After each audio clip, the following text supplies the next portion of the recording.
ایشیائی ترقیاتی بینک نے سیلاب متاثرین کی مدد کے لیے پاکستان کو $30 لاکھ دینے کی منظوری دے دی ہے۔ مزید جانتے ہیں ڈان نیوز کے نمائندے طاہر شیرانی سے۔ طاہر بتائیے کہ اعلامیہ جاری کیا گیا ہے، اور اگر جاری کیا گیا ہے تو اعلامیہ میں کیا تحریر ہے؟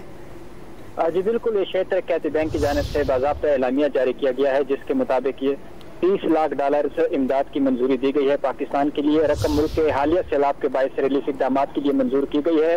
اعلامیہ کے مطابق سیلاب متاثرین کو خیمے، راشن اور ادویات فراہم کی جائیں گی۔ Asia Pacific disaster response fund سے رقم فراہم کی جائے گی۔ اعلامیہ کے مطابق ریلیف رقم جو ہے وہ ریلیف اقدامات کے لیے فوری طور پر جاری کی جائے گی، اور ایشیائی ترقیاتی بینک کا کہنا ہے کہ مشکل کی اس گھڑی میں ایشیائی ترقیاتی بینک پاکستان کے لوگوں کے ساتھ کھڑا ہے۔ جو عالمی مالیاتی ادارے مختلف ایشیائی ترقیاتی بینک کے ساتھ دیگر ان کی جانب سے وعدہ کیا گیا تھا کہ پاکستان کو سیلاب متاثرین کی رقم فراہم کی جائے گی، جس کے بعد اب باضابطہ طور پر جو عالمی مالیاتی ادارے ہیں ان کی طرف سے رقم کی فراہمی کی منظوری دینا شروع کر دی گئی ہے۔ جی